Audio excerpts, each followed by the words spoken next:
right, good afternoon, everyone, and welcome to the first session of NICE Aarohana, which is the 3-month-long program that we have crafted for all cultural entrepreneurs as part of the NICE initiative. And today is the first session, and which will be about entrepreneurial mindset that I will walk all of you through. And before I start, some little housekeeping notes to make sure that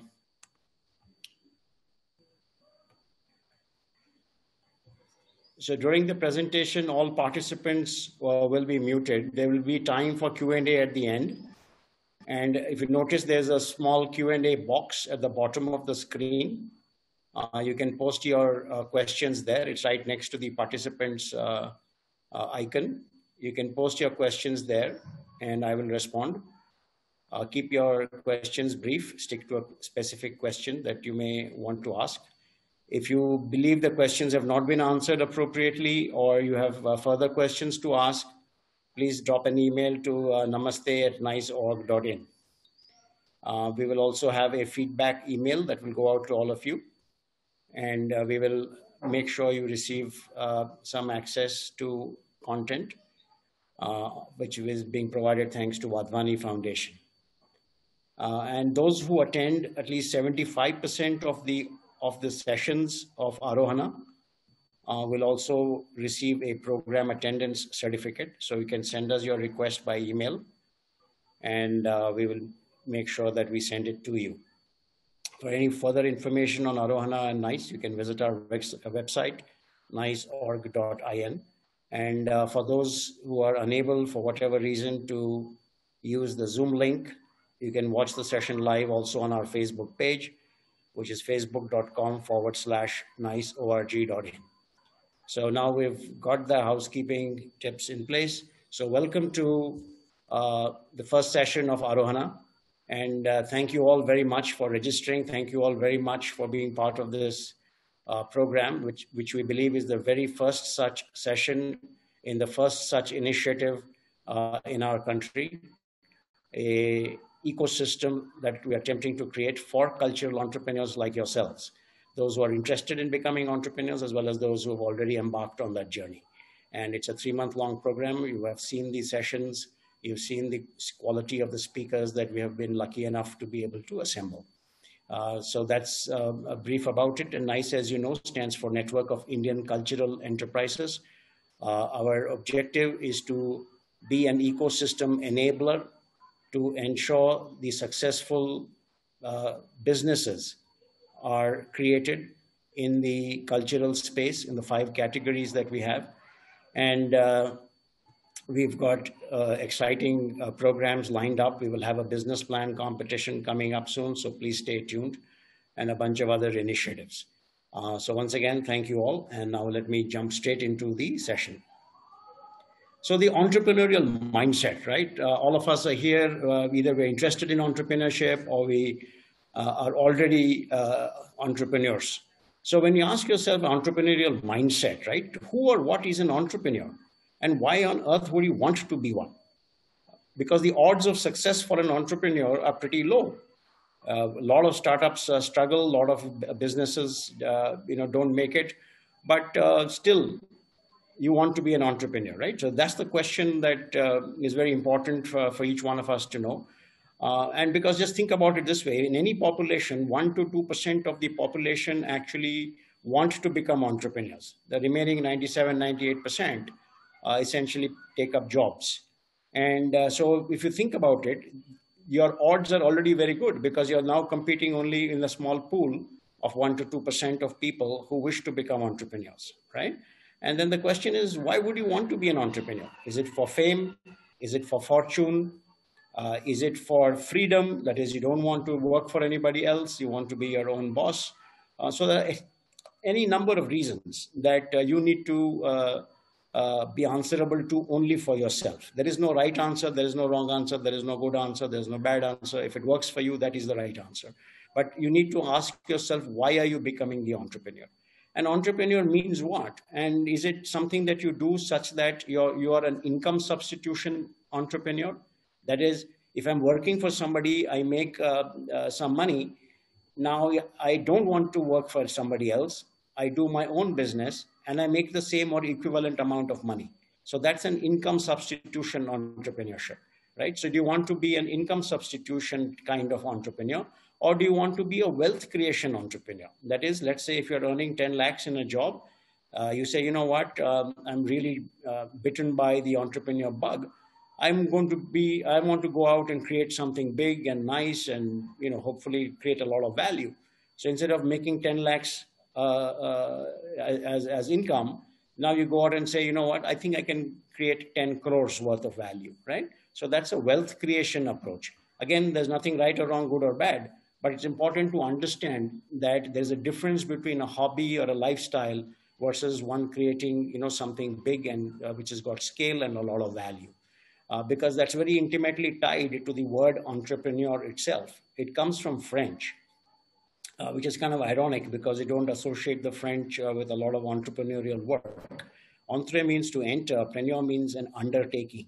So effectively, it translates into entering an undertaking, meaning immersing yourself in that undertaking with enormous amount of passion, with diligence, with knowledge, and essentially with a can-do, will-do spirit, right? That is what the whole business of entrepreneurship is all about. And that is what each one of you has by way of your own attributes for you to be here in the first place. So typically you find when you ask people, why aren't you an entrepreneur? And what do you think are the problems, right? The first thing you hear is what I call constraint-based reasoning. People will tell you all the reasons why it is not possible or why it's a bad idea. There's no money, I don't have any networks, I don't have any resources, I don't have any ideas, and why would I want to be an entrepreneur? It's so problematic and it's all constraints, right? And that's one of the things that we are all sort of deeply sort of motivated by and or driven by is the sense of constraints.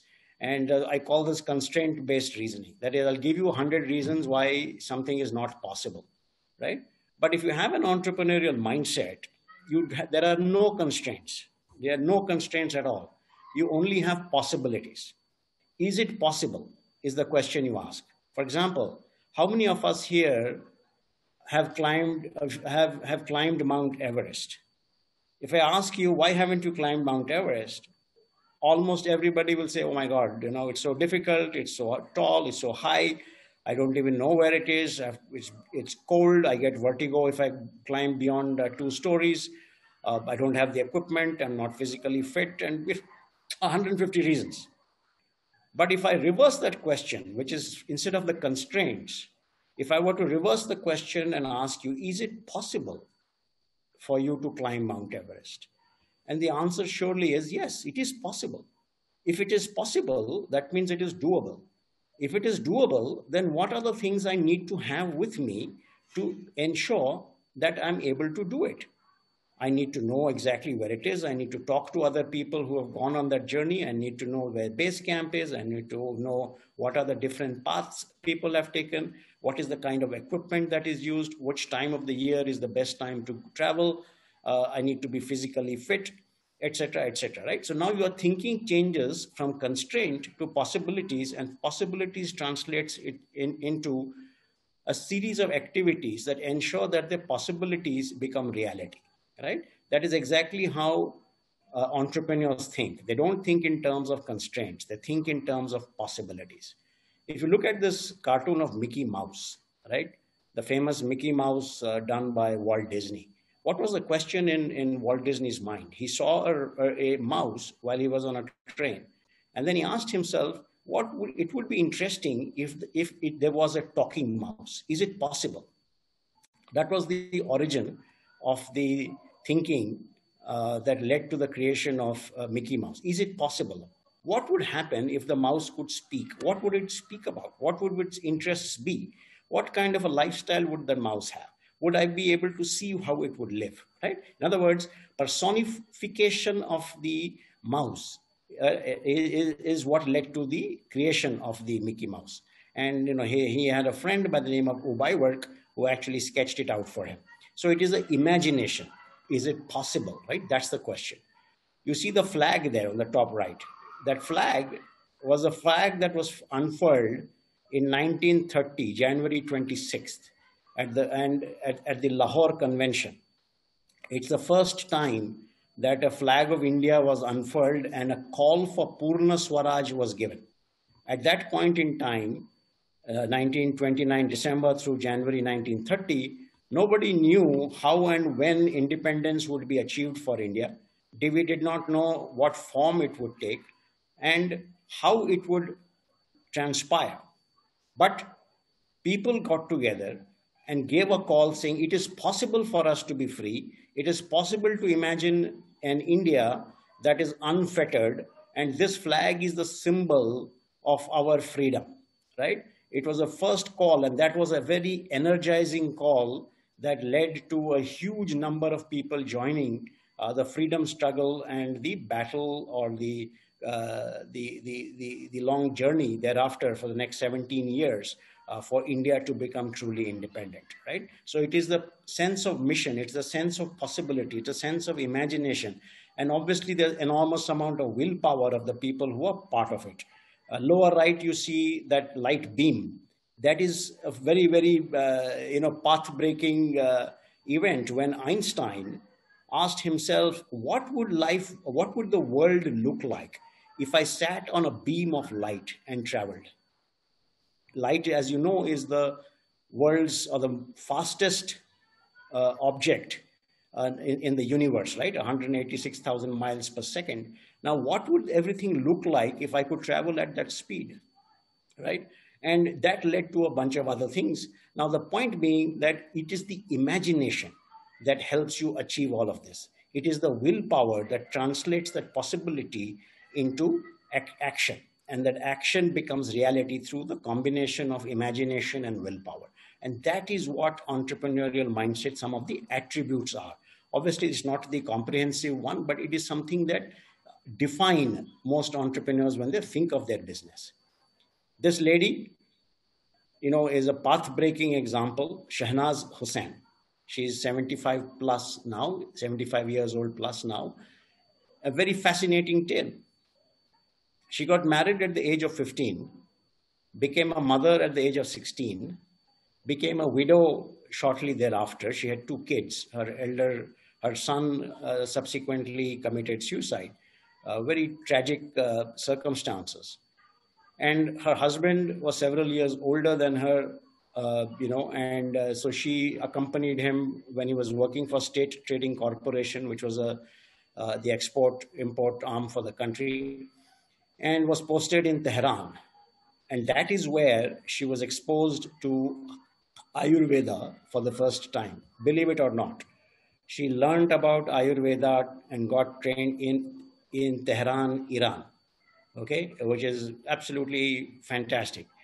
Thereafter, she went to Europe and learned about cosmetology and beauty and salons and all the rest of it. And then she returns and sets up her first salon in 1971. So you can imagine what India was those days. And here is what was her byline. I had to sell a 5,000-year-old civilization in a jar, right? And the faith in her abilities, the sheer confidence that I know what it takes, and I have something that is unique, and the self-confidence that enabled her to do this. And the most important attitude which she exemplifies is there's nothing that can't be learned or cannot be done, right? These are all very important things for all of us. And when you think about Shahnaz Hussain, right, she has over 700 distributors. She has over 7,000 franchisees and is available across the length and breadth of India. And absolute pioneer, transformed the business of how Ayurveda and herbal and Indian tradition-based cosmetics and beauty products were consumed. And she didn't have much money. She did not take any bank loans. She innovated on the way the franchise operations were set up. She basically trained people to become franchises. She made products at her own place and offered it to the franchises.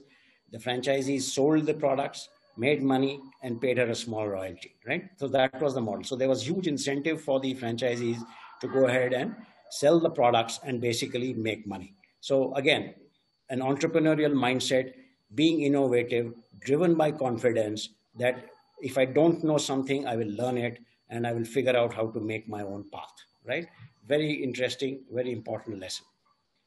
Of course, we don't need to explain who this gentleman is. Steve Jobs, an iconic, legendary entrepreneur.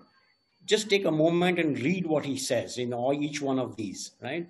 That there are many ideas that you think are crazy, many things that just somehow don't make sense when you think about it rationally, but you feel it deep down inside you, because the ones who are crazy enough to think they can change the world are the ones who do.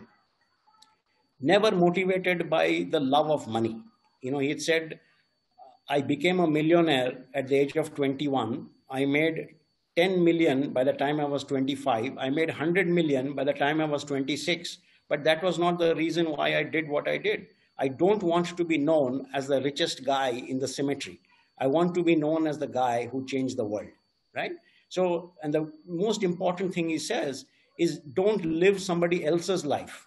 Live your life.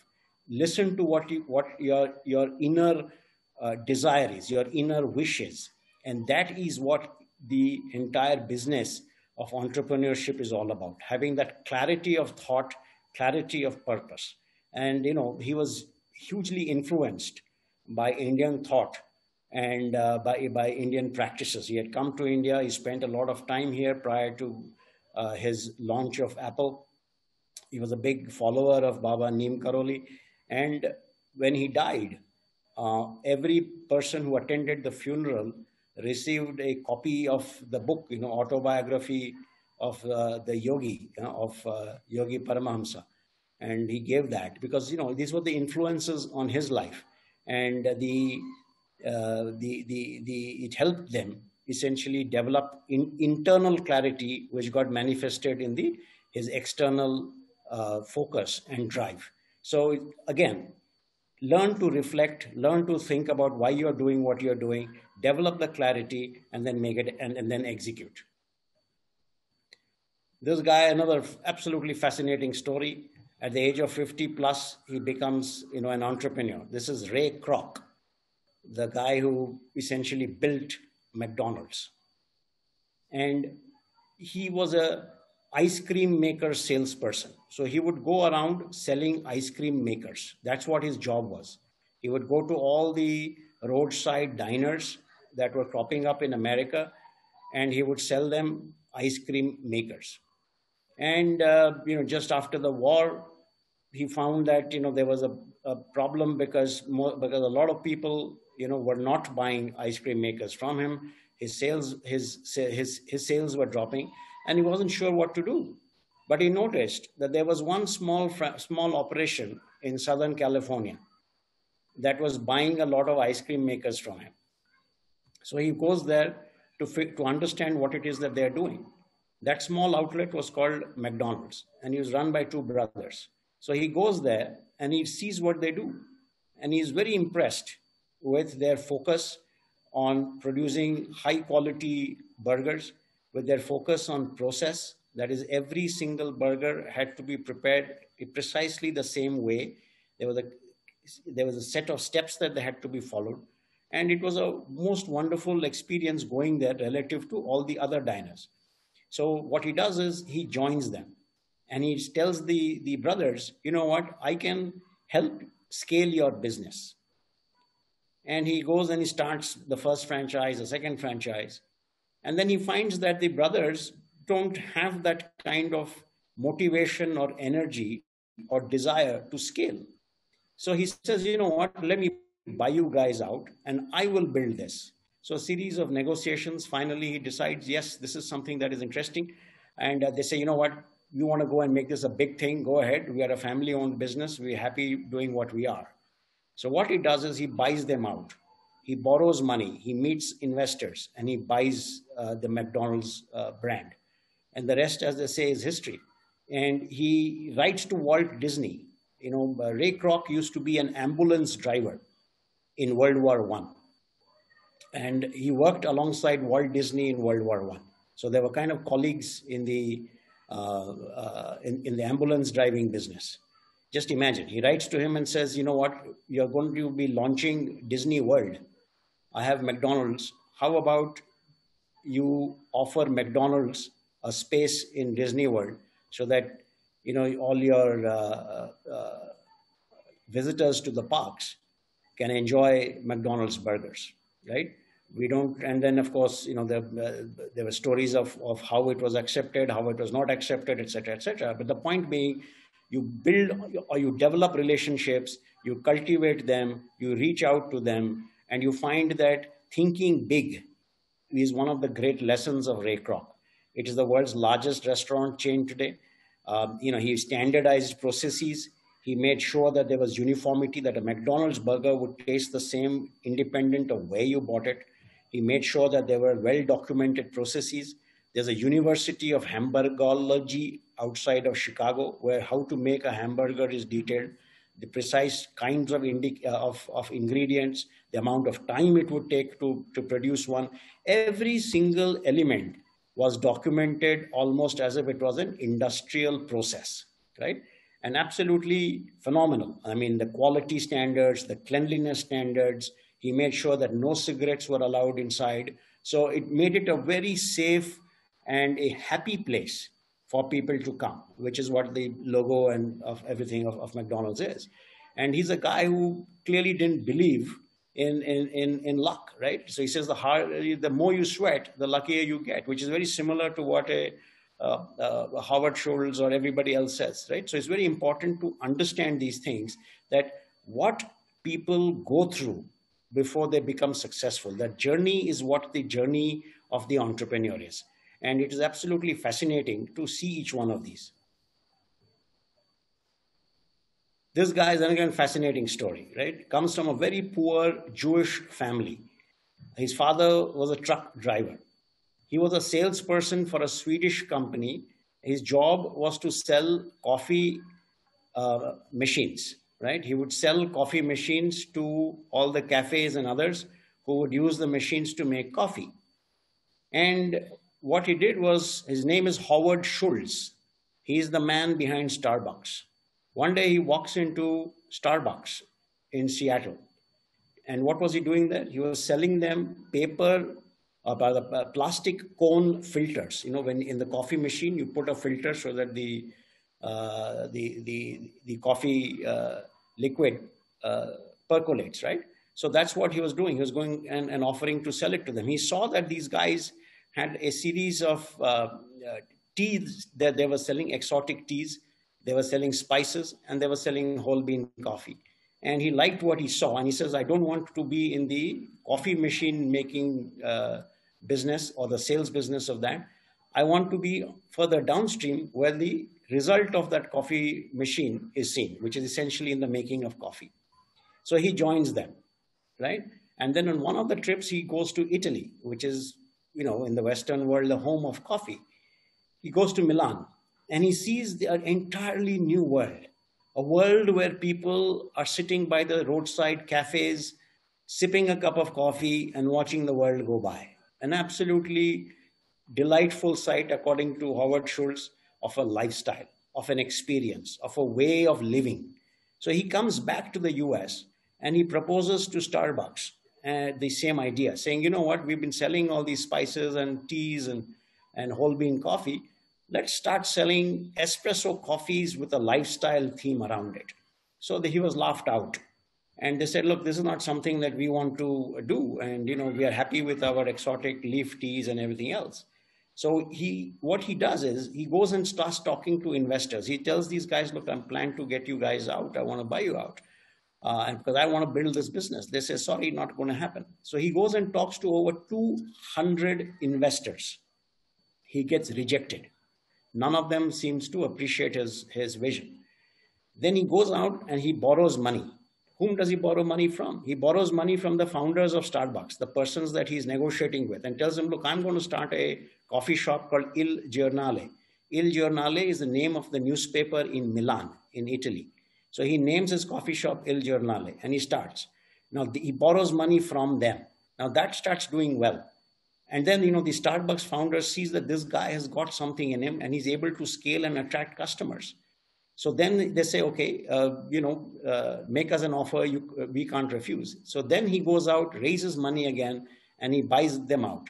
So now he owns the Starbucks brand as well as the Il Giornale brand. And then he merges the two. And then, the rest of it is, as you know, is again history.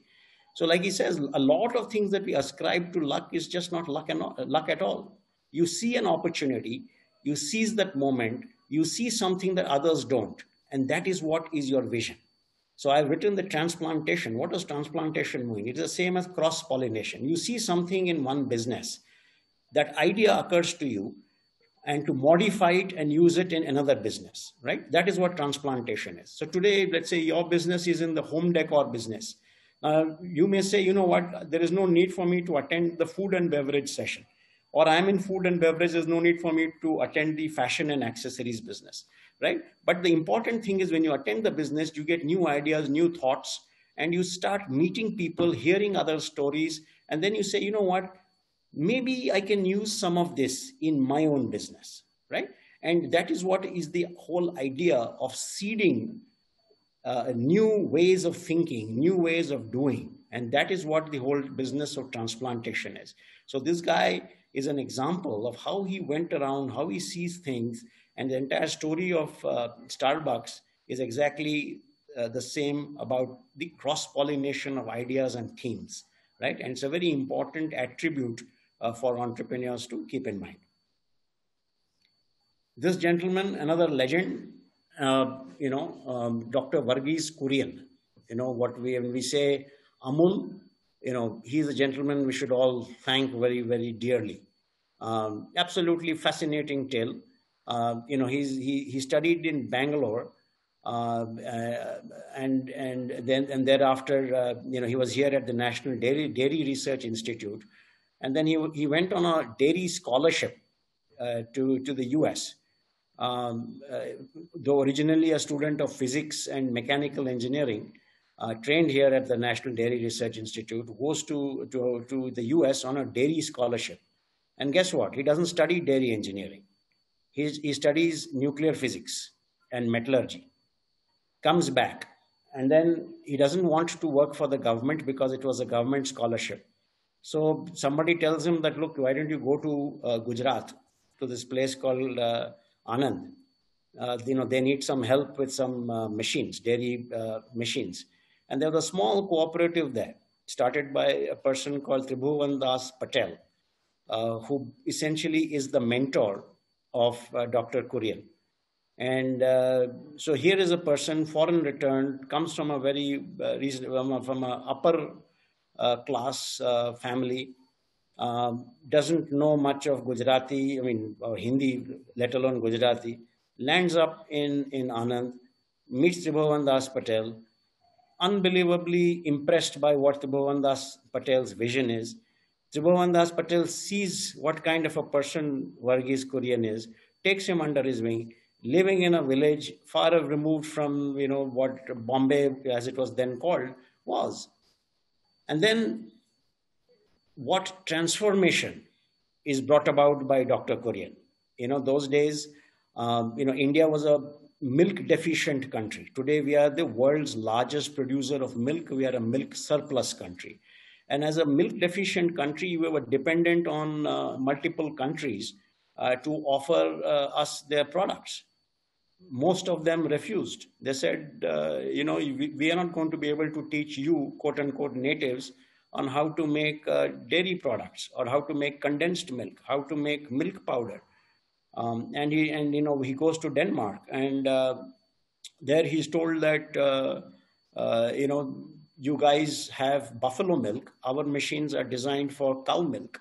And because most of the milk comes from buffaloes. And then they say, you know what, we're sorry, we can't teach you how to use these machines because we don't know how good you or how effective you will be in learning or being able to use the machines. We will get a bad name. Europe was doing what was called, mountains of butter and lakes of milk. That was the massive surpluses that they were producing and dumping everything in India. So India was hugely dependent on all of this. So Dr. Kurian then says, you know what, I think we need to change all of this. So he organizes illiterate, poor dairy farmers, starts creating this Amul cooperative. He figures out a model by which every day milk would be collected, milk, the quality of milk would be assessed, and the cash payment to the farmer was paid. There was no Google Pay those days, right? So how do you collect the milk? How do you store the milk? How do you transport the milk? How do you determine the fat content? How do you determine the amount of water it has, and a bunch of other requirements? So he got in experts, his friends from America and other places. He got them in. He himself spent time, got scientists and others to understand what it takes to build all of this. So the innovation that he used to be able to design machines, to design ways of storing, to figure out management processes that would ensure that every farmer got paid on time, absolutely, and made sure that was run in a highly ethical and honest way. And one of the things that he did was he ensured that no politician would be allowed in any official capacity in Amul. Right? That was his promise to everybody, and he fought tooth and nail to ensure that that remained. He lobbied like mad during the 1962 war, 1965 war. He got Prime Minister Lal Bahadur Shastri to come and visit. He started supplying to the army, saying we should not be dependent on foreign butter and milk and all of that. And slowly the minds of people started changing, and that became a role model, the entire Amul thing.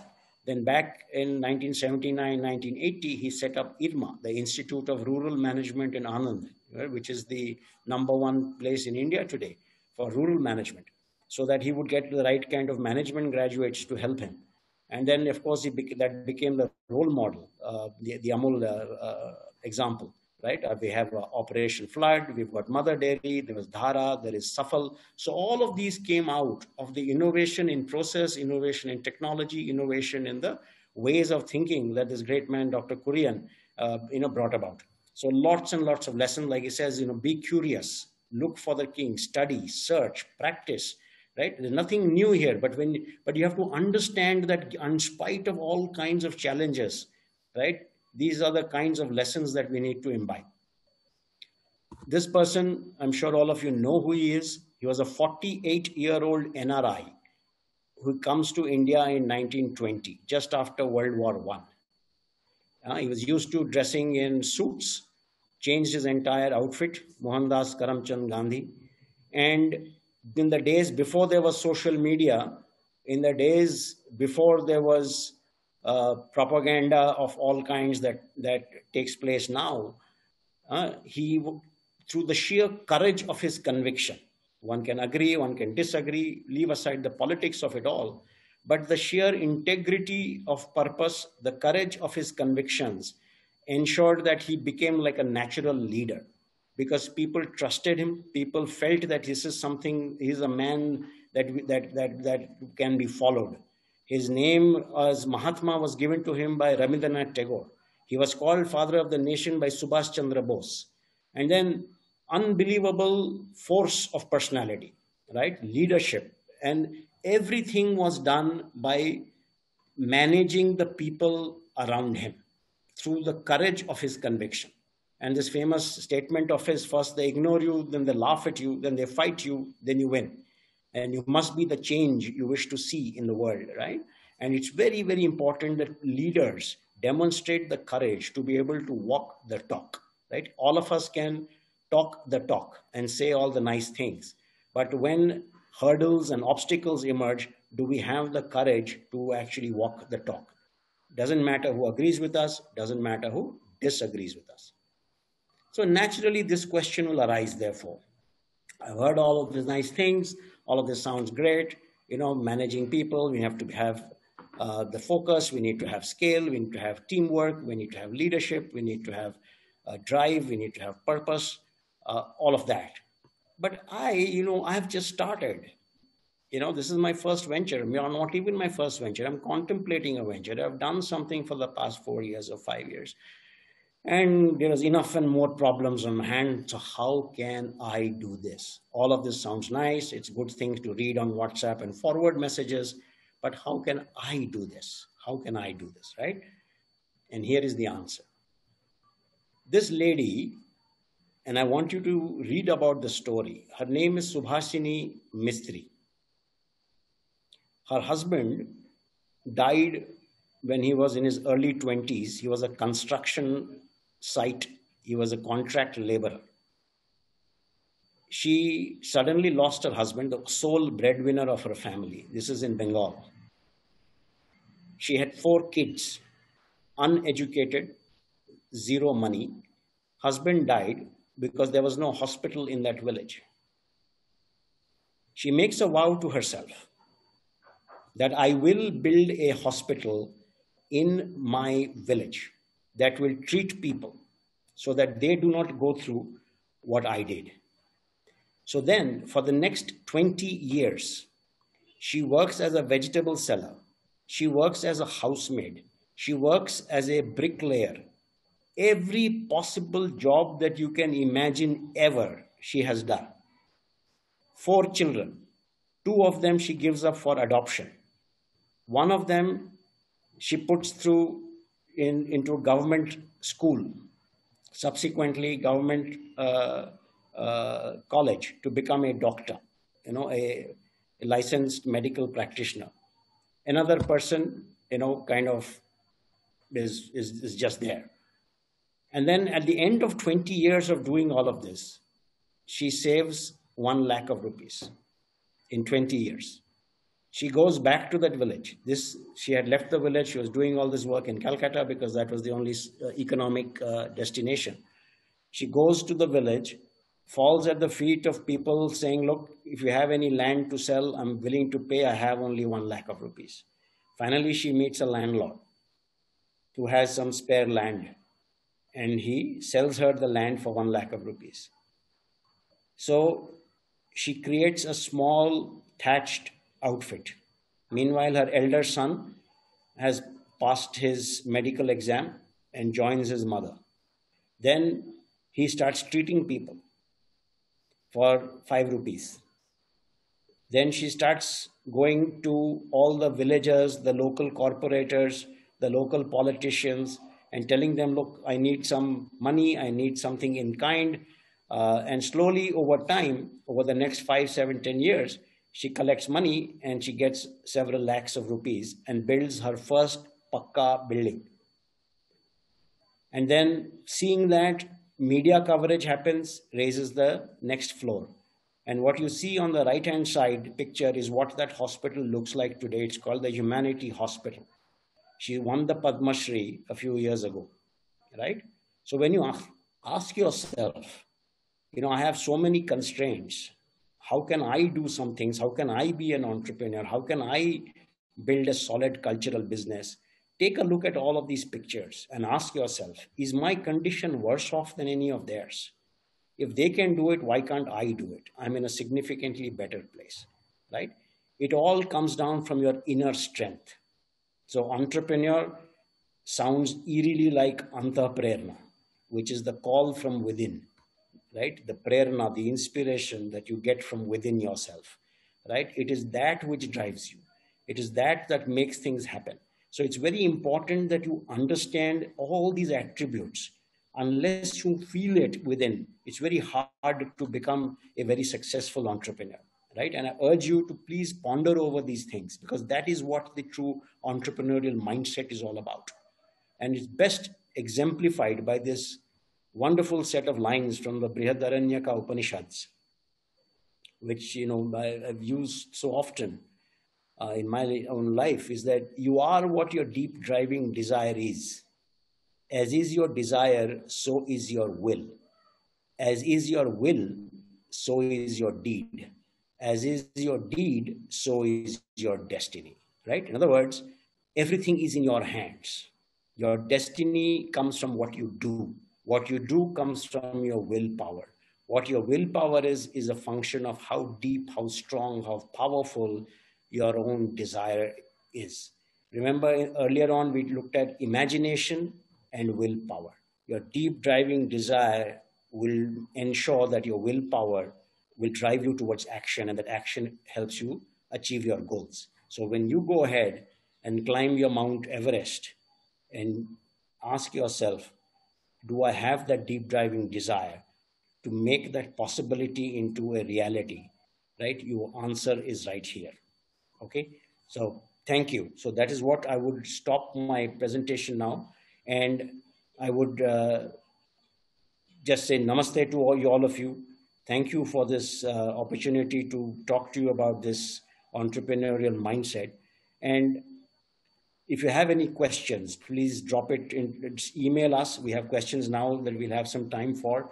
I've made sure I've kept about 15, 20 minutes of time to engage with you. And please drop a mail to namaste@niceorg.in if those questions that you have are not responded to here. Okay. So now I think we can go to the Q&A section, and you can ask questions here in the audience Q&A part.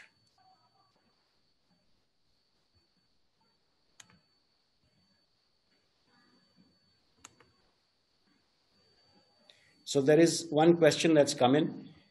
It says, is it really a mindset or a set of skills? Are the acquired skills, or are you born with it? What is the evidence for any of this? That is it a DNA issue, or is it a set of skills, right? So it is an interesting question, Sridhar. And, the answer to this is that, quote unquote, luck is actually what happens when opportunity meets preparation, which means that a person who's entrepreneurial minded is always looking out for opportunity, is always looking out to learn, is curious, is building relationships, right? Understands what the value of all of this is. And therefore, it's a question of building out the right set of skills to do all of this. But it's a mindset that says that, yes, that this is a set of wonderful skills that I have learned, but what do I do with these skills? A lot of people have lots of skills, but so what you do with that skill is a function of your mindset. Now, question is, are you born an entrepreneur or do you become an entrepreneur, right? Like I said, in any economy in the world, right, you find a large percentage of people who are not entrepreneurs, but a small fraction, a small percentage are entrepreneurs. So it is a set of unique circumstances. In a sense, it is a DNA plus your nurture, nature versus nurture kind of answer is what I would say. Because you see role models, you see opportunity, right, which is a function of the environment. But in the same family, one person becomes an entrepreneur, the other doesn't, that's the DNA. Question from Mohan Sundaram, how to identify a co-founder? Well, you identify a co-founder based upon multiple things. For example, starts with self-awareness. What are you good at? You're the founder. You're looking for a co-founder. What are the things that you are very good at? With regard to your attitude, with regard to your approach to things, with regard to your experience, with regard to your expertise, with regard to your skill set, etc. What is required to build a business? A bunch of other attributes. Somebody who's good at putting things together, somebody who's good at sales, somebody maybe who's good at technology, somebody who's good at marketing, somebody who's got a different set of experiences and relationships and networks, right? So, and has the same chemistry. In other words, does your chemistry and the other person's chemistry match? Do they have the same fighting spirit? When things go bad, are they willing to work alongside you to make things happen, right? And a bunch of things like that. So that is when you sit down across a table and say, hey, you know what? This is something that's really fascinating. And, this is my vision for what I plan to do. Does the other person share that vision? Does the other person believe that this is the goal that we have? This is the approximate path we will follow, right? So, and therefore, when you look at a co-founder, remember, it's very important to be able to share things. In other words, therefore, in your mind, are you looking for a co-founder or are you looking for an employee? Okay, so so the onus is on you when you think about these things. That how willing am I to share? Question from Rohit Kumar: how to get rid of one-man army mentality? Very good question. One-man army mentality is what you see typically only in superstars, right, or superheroes in movies. it's very hard to do anything by oneself. You always need an army. You always need a leadership team. You always need people around you who can help you do a lot of these things. So therefore, one of the first tests that you need to be able to answer for yourself is, if I'm really convinced about what I'm doing, how many other people can I convince to join me? Why should they give up their jobs, their dreams to join me, right? And that is the important question to ask. And if you're able to start convincing people, persuading them to join you, then you know that there is something that you have that is exciting, that is energizing, right? And that is how you start going about and doing this. In other words, am I willing to share, or am I going to keep everything to myself? Am I willing to disclose things? Am I willing to run this company on the right set of ethics and values? And therefore there's an alignment of values, there's an alignment of objectives, there's an alignment of activities, right? So all of these come together, and only then will you be able to say, I'm not a proprietor, but I am somebody who's out there to build an organization. There's a big difference. When you look at a McDonald's, you see scale, you see size, you see process, you see a management team, you see technology, you see science, a bunch of things are there. But at the end of the day, a McDonald's is nothing but a glorified vada pav guy. When you look at a vada pav person who's selling stuff on a roadside push cart, now you imagine the scale of McDonald's. What's the difference between the vada pav and a McDonald's, right? The product is essentially the same. But now imagine scale, imagine process, imagine teamwork, imagine governance, imagine technology, right? All of that comes only when you start thinking of your business in those terms and saying, therefore, I need to have people on my side who will help achieve these, right? That's the important thing.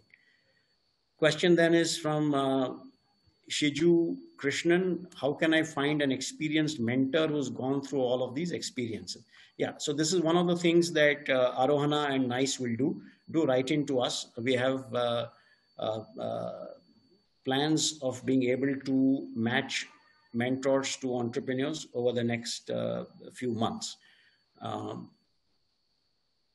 Can we have an overview of some of the subject matter for the coming weeks? Do visit the Aarohana webpage. It's got all the sessions. It's got all the speakers there. You can take a look at that. Then there is one who says, Guru Polasa says, how Aarohana help us start our deeds? I presume you mean how you will start your business. We will provide you with all the tools, with all the frameworks necessary, but the step has to be taken by you. Then an anonymous attendee says, as you rightly mentioned, we try to find excuses for not doing things. As a student, I often give into things like parental pressure, job security stops me from executing. Advise me how to move out of this mental block. The important thing is the good thing is that you know that you have this block of giving excuses, right? But the question is, as a student, obviously there are other things that you need to be able to do now, which prevents you from executing. But there are things that you can do, right? Make an inventory of all of the things that you can do. For example, can you wake up every day on time? Can you make sure that you spend 2 hours every day reading about things that is not there in your school curriculum? Can you go and intern or work at some other place and you learn some new skills for half an hour, or read something online, or go through a program? So there are any number of things you can do, which is under your control, right? So make sure you do it. Knowing the right people, how important is that? Examples you shared, McDonald's, Starbucks. Well, they had no contacts. They built those contacts. That is Shalini Singh asked, right? They built those contacts. How did they build those contacts? Because they went out into the world. You meet 100 people, there'll be 10 people who will resonate with what you have to say. And therefore, start cultivating, build those relationships. Today, you have all the means available. You have a LinkedIn, you've got a WhatsApp, you've got Facebook, you've got all of that. So build those relationships, go out for a cup of coffee. In fact, one of the things I would tell people is, here is a goal for you. Can you set yourself a goal that every week I'm going to collect 10 new business cards? and I must know who this person is, what they do, where, what their background is, etc., etc. Can you just do that? A simple thing like that. So start with small goals, right? And that is, and once you achieve it, then set the next set of goals. Srimati asks, we start off, we do well, but how do we get to the next level? At each level, you have to set the bar for the next set of goals that you have for yourself, right? Do you have goals, right? And therefore set those goals. Like they say, a marathon is actually run in a series of small bursts, right? You don't run all 26 miles on day one, right? So what you do is you say, first I'm going to run 1 kilometer.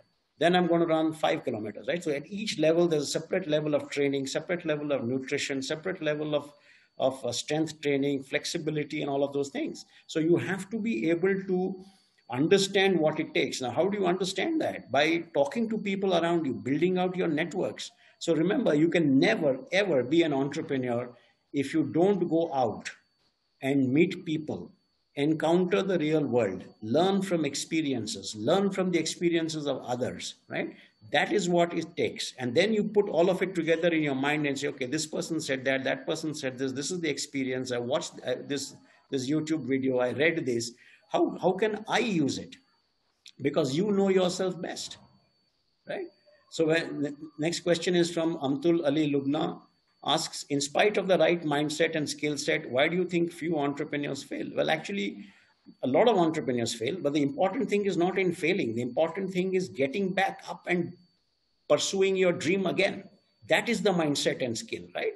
I mean, there are people, like I said, Starbucks, 200 plus on investors rejected him, 200 plus. Would we have the perseverance, the determination, the stamina to go and present and make the same presentation 200 times and be told that, sorry, this does not make sense, get lost, right? That is the entrepreneur mindset.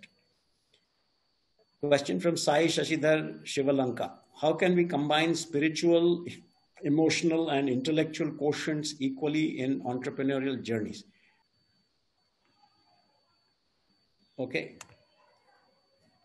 Right? How can we combine spiritual, emotional, and intellectual quotient, right? In the entrepreneurial journey. Now,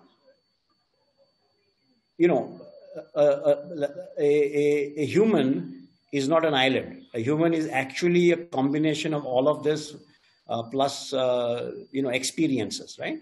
So it's not just your intellectual quotient or emotional quotient or spiritual quotient. There are a bunch of experiences, and each one of us processes experiences in our own unique ways. So the important thing, therefore, is the ability to reflect and develop internal clarity, which is what the Steve Jobs example is, which means you must sit down and understand yourself and figure out what your goals are, what is non-negotiable for you, what is it that works for you, and so on. And then you learn from the experiences of others, and you learn from your own experiences, right? Putting it all together, right, is what makes things work. You will make mistakes, so don't ever be afraid of making mistakes. Make new mistakes. Don't repeat old mistakes, okay? It's a very important thing. Question from Ram Kumar. How do young entrepreneurs avoid the idea to implementation trap? The idea is great. Implementation is something else. There is a famous article which I'll urge you to read called the knowing doing gap. All of us can theorize. Not everybody can do. Okay. So it's important to understand the limits of that. And therefore, unless you do, you will not know whether what you have thought of is good. We always talk about, oh my God, that company strategy is great. It's a fantastic plan. It's a great strategy. But we only say it after it has been put into practice and it has worked. Nobody looks at a strategy document and says, this is a great strategy. You can have something great on paper, but how do you make it work? Only when it works do you say the strategy was good. If the strategy does not work in practice, then you say the strategy is bad, right? Unless there is evidence to the contrary. Again, an anonymous attendee says, is age a bar for starting something? If we are already 50 plus, will the energy level be high enough to roll out a new venture completely? Absolutely. Age is not a bar. Please note that. Ray Kroc, the guy who created McDonald's, was 55 years old when he started. Next, the big picture required. First, this is from Raghavan. First, the big picture required, or one starts with an idea and slowly starts moving and collaborating towards growth. the first thing is, what is it that you want to do? Where do you see the opportunity, right? It starts from there. And then you start building out saying, look, this is what is happening in the world. There are a lot of young people. There are a lot of things that are changing. Consumption patterns are changing. People are looking for different kinds of experiences. Technology is making people aware of what is happening around the world. People are traveling. There is media, etc., right? Now, therefore, what is it that this implies? Does it imply that there's an opportunity for my business, or does it imply that there is a obstacle for my business? How do I put it all together, right? It all comes from awareness of things around you, your internal consistency, by reading, by talking to people, by seeing other entrepreneurs, meeting them, understanding what is working, not working, etc., right? Once you have that and you know that it's like saying, you know what, I'm in Bangalore today, I want to go to Mumbai, right? Because that, I believe, is where I can try my hand at Bollywood, let's say. Okay. Now, how do I go to Mumbai? I can walk, I can catch a bus, I can take a train, I can fly, I can hitchhike. There are many ways to go. Which is the best way to go? And when I go to Mumbai, what do I do? Where do I stay? How do I make money to survive so that every day I can go for a screen test? How do I get food, right? So there are 200 questions. So once you say, you know what, that is my goal, then you figure out what is the path. It's exactly like saying my big picture is I want to climb Everest. Okay, so what next, right? So once you start asking these questions, you will find the answers will start suggesting themselves. Question from Pavitra Srinivasan. Inspiring stories. Namaste, I'm a Bharatanatyam performer, performed in India and abroad. My recent pioneering endeavor is to teach Bhagavad Gita through Bharatanatyam. What kind of resources and network must I build? Whom must I collaborate with? First, ask yourself, when you say you want to teach Bhagavad Gita through Bharatanatyam, what does it mean? How many students do you want to teach? How will you teach them? What do you want them to become at the end of that teaching process? Let's say it's a 6-month course or 1-year course. What do you expect them to have at the end of that? Do you want them all to become great dancers who also know Bhagavad Gita? Or do you want them to be great Bhagavad Gita scholars who also just happen to be a Bharatanatyam dancer? Decide what the end objective is. Decide what the outcomes will look like, right? In sort of more concrete terms.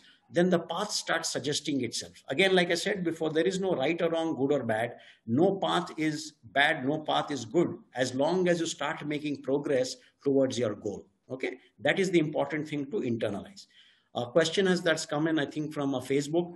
It would be good to know the process involved, from Saurabh Kumar on Facebook. It's good to know the process involved in setting up a small business of our own, government processes, licenses, funds. Yes, we have a session as part of Aarohana on fundraising and all of that.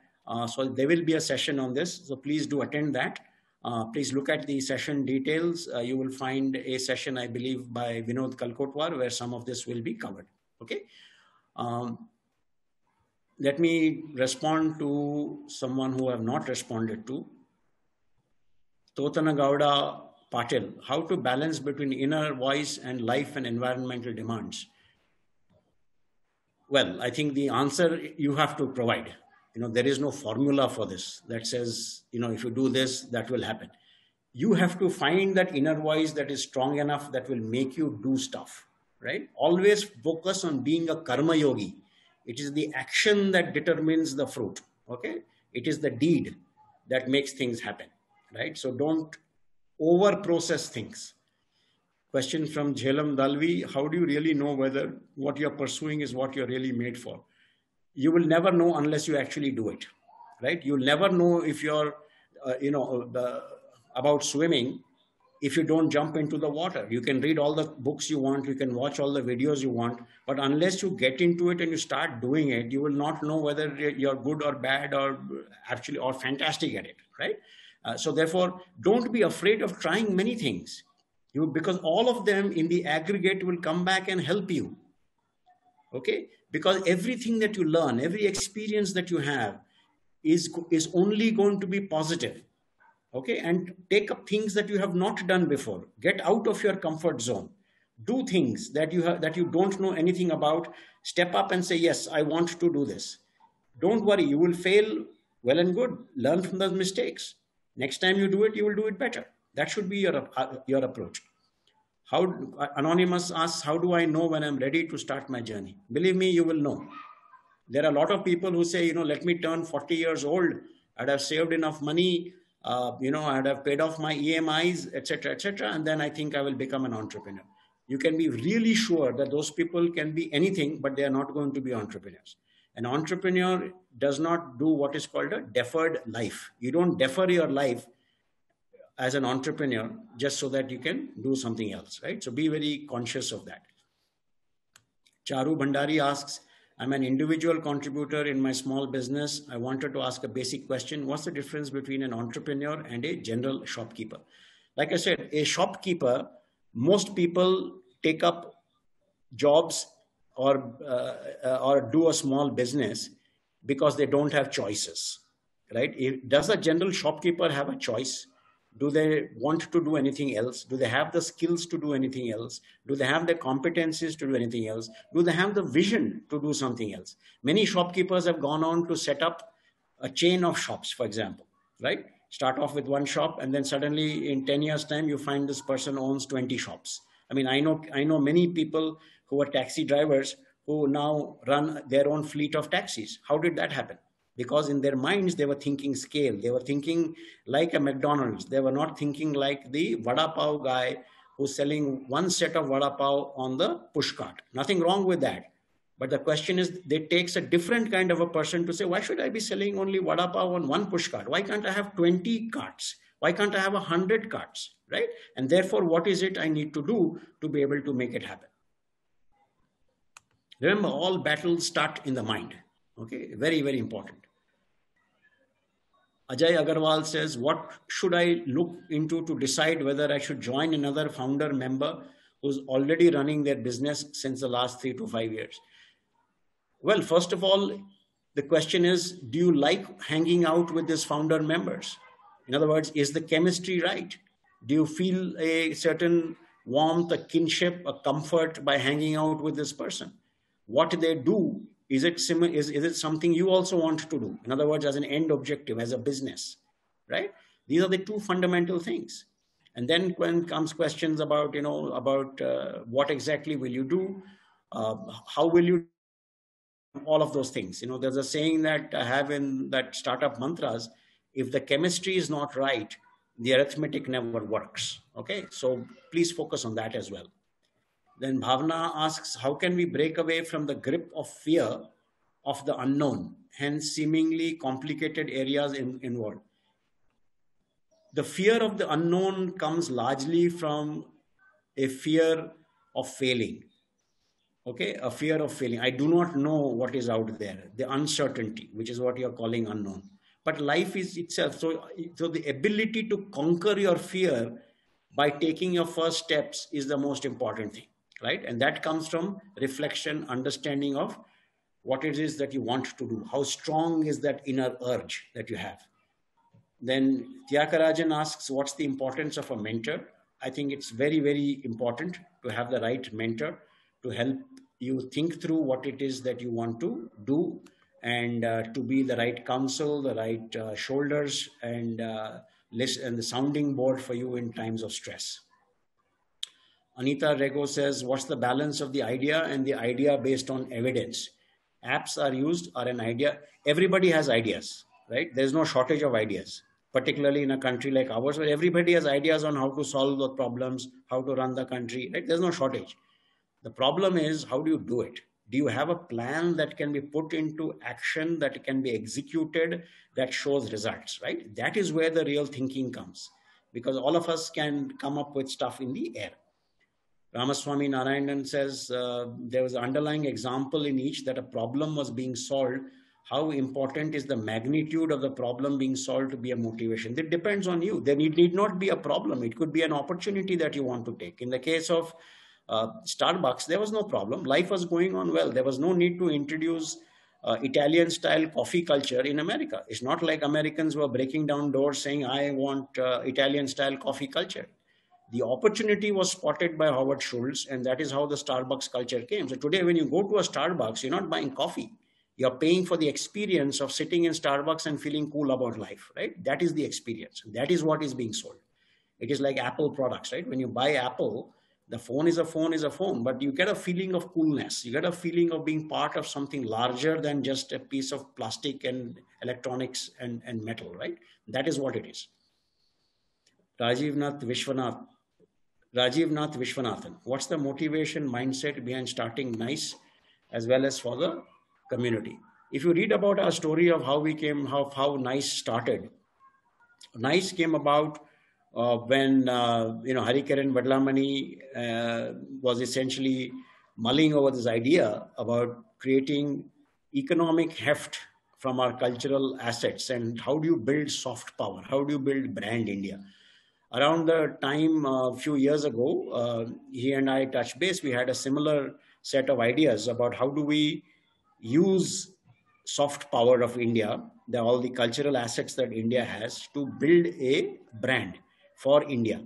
And when you go out around the world, you see Levi's jeans, you see McDonald's burgers, you see Italian designed Ferraris, you see Gucci fashion, you see Christian Dior, you see French cuisine, blah, blah, blah. You don't see anything Indian, right? And therefore, with a country that is as rich as us in our legacy, in our cultural artifacts, we felt that we had to have economic heft created by cultural entrepreneurs who will build successful businesses that in effect over time would build brand India. So that is the larger goal at NICE, and resonates with all of us. And since all of you are participating, I believe it resonates with you as well. Next question from Hana Mushram. We are about 8 minutes past our schedule. We will stop at 5:30. I presume that is okay, right? How do you make people believe in your vision when you're looking to build a solid team?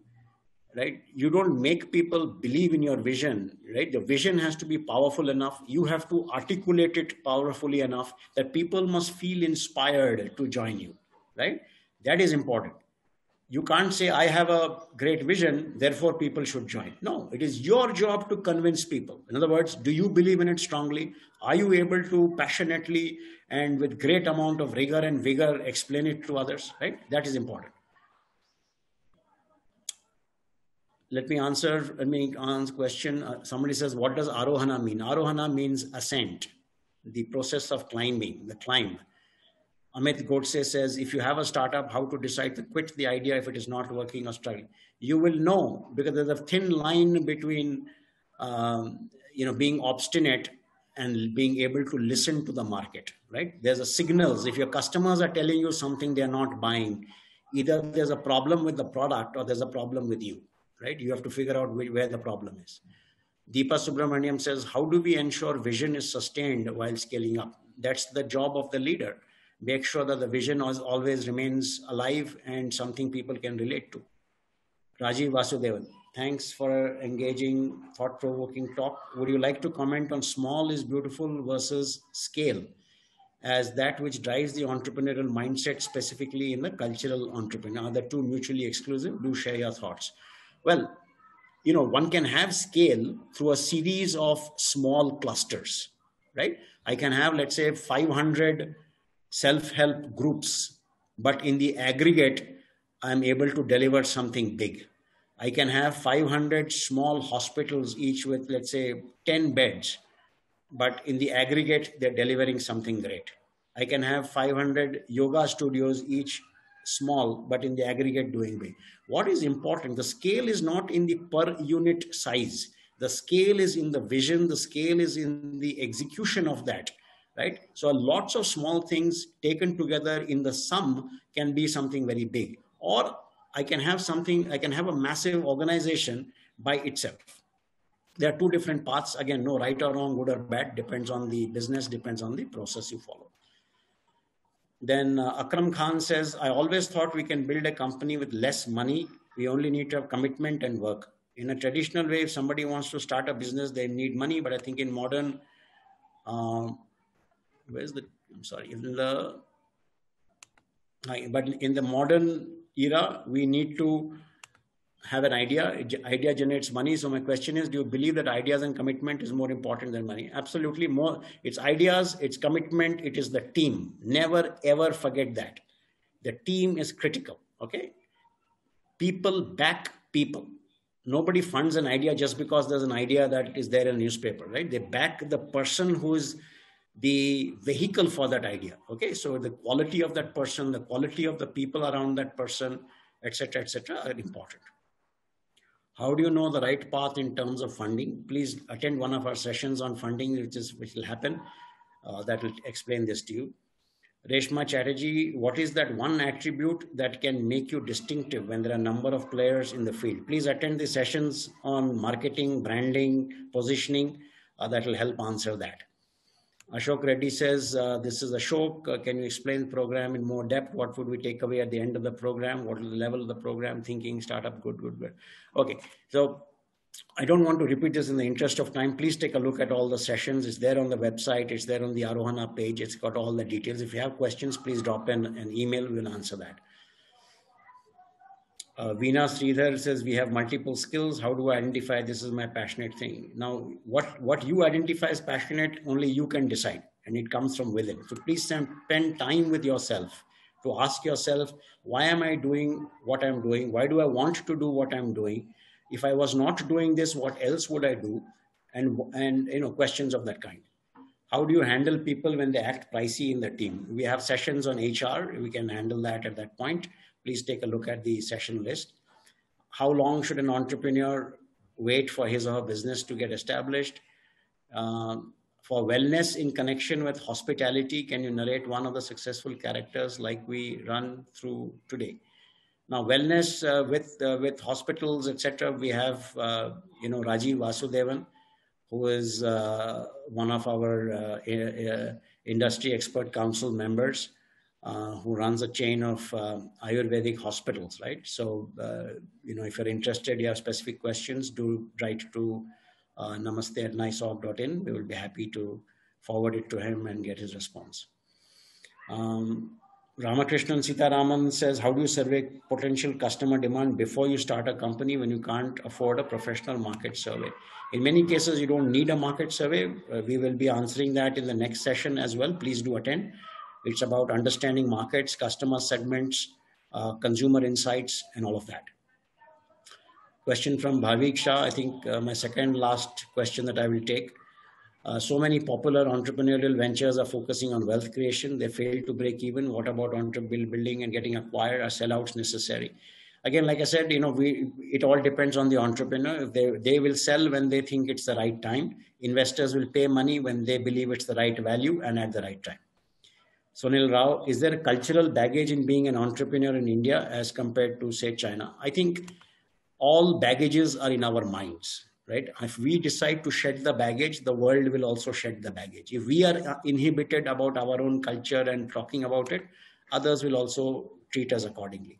In fact, the Google research report of August very clearly says that the first trend that Google has seen is that it is proud to be Desi is the number one trend that Google has identified, both across urban and rural India, right? So the Indianness that people are wanting to be associated with, right, is a trend thanks to demographics, thanks to a bunch of other things.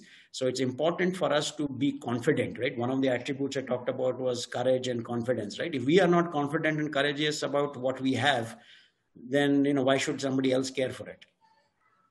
How important is it to seek people with the same mindset? Very important. You don't want people who are antagonistic, right? You want, like I said, you need to have people with the same kind of chemistry. Okay, I think we've hit the time limit now. It's at 5:15. Should we go on for some more time? What do you all feel? What do you think?